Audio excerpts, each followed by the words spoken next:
कैसे हो बच्चों? आ गए सब लोग? ठीक है। आज हम आपका जो धोरण 8 उसकी हिंदी धोरण 8 हिंदी का जो एक पाठ है उसका नंबर है 9। उसका नाम है उलझन सुलझन। उसके बारे में हम बात करेंगे। तो आप सभी बच्चों अपने अपनी पाठ्य पुस्तक को निकाल लीजिए हिंदी की, और उसमें पेज नंबर 50 वो खोलिए। पाठ का नाम है उलझन सुलझन। उसमें आप लोगों को 7 पहेलियां दी गई हुई है। उस पहेलियों का आंसर आप लोगों को ढूंढना है। उसमें पहली जो पहेली है वो मैं आपको बताता हूँ।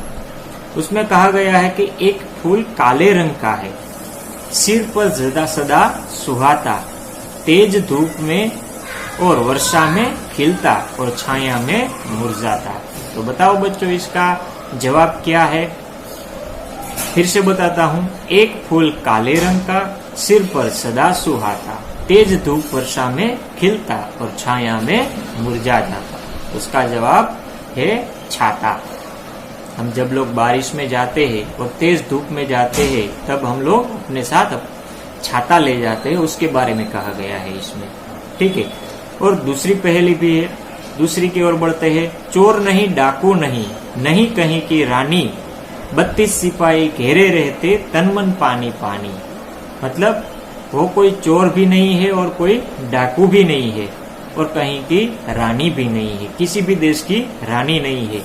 उसके अगल बगल में 32 सिपाही उसे घेरे रहते हैं और तन मन में पानी पानी। तो बताओ बच्चों इसका जवाब क्या है? इसका जवाब है जिह्वा, मतलब जीभ। ठीक है। तीसरी पहेली बताता हूँ। मेरा नाम 3 अक्षर का है, रहने वाला सागर तट का। मेरा नाम 3 अक्षर का है और रहने वाला सागर तट का। खाने में आता हूँ काम, बोलो बच्चों मेरा नाम। तो इसका जवाब है नमक। नमक में 3 अक्षर होते हैं और वो सागर तट का रहने वाला हूँ, मतलब सागर तट में वो मिलता है और हम उसे खाने में काम लाते हैं। उसका नाम बताना है आपको। तो उसका नाम है नमक। चलिए आगे बढ़ते हैं। उसके बाद आपको जो पहेली दी गई हुई है उस पहेली में से आपको एक शब्द ढूंढकर बनाना है। मतलब उस पहेली आपको सुलझानी है और उसमें से एक आपको शब्द बनाना है। तो पहेली में आपको बताता हूँ कि आदि कटे तो दशरथ सुत होता। उसका मतलब क्या है?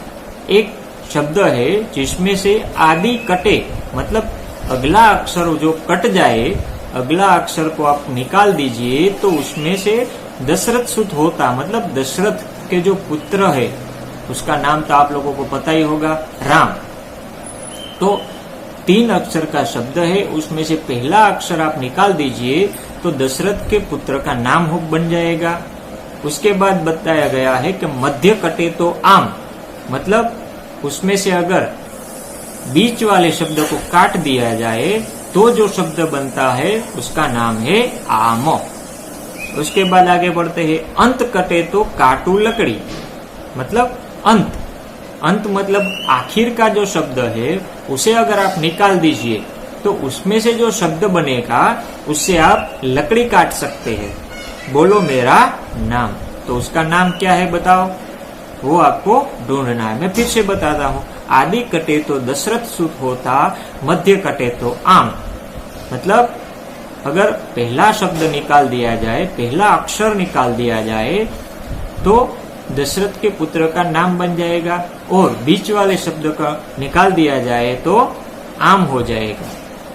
अंत कटे तो कटु लाकड़ी, मतलब आखिर का अक्षर निकाल दिया जाए तो लकड़ी काटने का औजार का नाम बन जाएगा। तो इसका नाम क्या है बताओ? इसका नाम होता है आराम। इसका जवाब है आराम। आ निकाल दीजिए तो राम हो जाएगा, रा निकाल दीजिए तो आम हो जाएगा और म निकाल दीजिए तो आरा हो जाएगा, जिससे हम लकड़ी काट सकते हैं। ठीक है। उसके बाद आगे बढ़ते हैं। पांचवी पहेली दी गई है आपको कि दो सखियां दोनों चंचल, दो सखियां है, दो सखी है और दोनों चंचल है, फिरती फाटक खोले, सो जाए तो सपने देखे, हंसे खुशी में दुख में रोले। तो बताओ बच्चों, इसका नाम क्या है? इसका नाम है आंखें।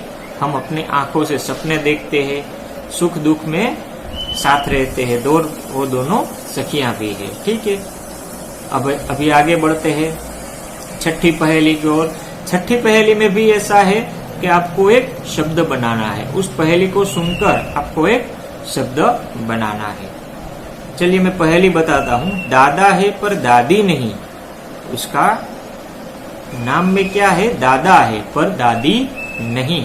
भाई है पर बहन नहीं, भाई है पर बहन नहीं है। 9 है पर 10 नहीं, 9 है पर 10 नहीं। और रोजी है पर रोटी नहीं, रोजी है पर रोटी नहीं। तो इसमें से ये जो पहेली है, मैं फिर से बताता हूँ। दादा है पर दादी नहीं, भाई है पर बहन नहीं, 9 है पर 10 नहीं, रोजी है पर रोटी नहीं। तो इस पहेली में से आपको जो 4 वाक्य दिए गए हैं, उसमें से आपको एक नाम ढूंढना है। तो कैसे ढूंढेंगे? तो ये जो आपको 4 लाइनें दी गई हुई है, 4 लाइनों में से पहला शब्द ले लीजिए। पहली लाइन जो है दादा है पर दादी नहीं, उसमें से दादा ले लीजिए। फिर दूसरी लाइन है भाई है पर बहन नहीं, उसमें से जो पहला शब्द है भाई, उसे ले लीजिए। तीसरी लाइन जो है उसमें दिया गया हुआ है कि 9 है पर 10 नहीं, तो उसमें से भी पहला शब्द ले लीजिए 9। और आखिर वाली जो लाइन है रोजी है पर रोटी नहीं, उसमें से रोजी ले लीजिए। तो आपके पास एक नाम उभर कर आ जाएगा। तो चलो बताओ नाम क्या होगा? दादा भाई नवरोजी। ठीक है, ये आपको ढूंढना था। और ये आपको मैंने 6-7 पहेलियां बताई है। तो ऐसी पहेलियां आपको भी आती होगी, तो ये आप अपने मित्रों को बता सकते हैं। ठीक है, उसके बाद आगे बढ़ते हैं।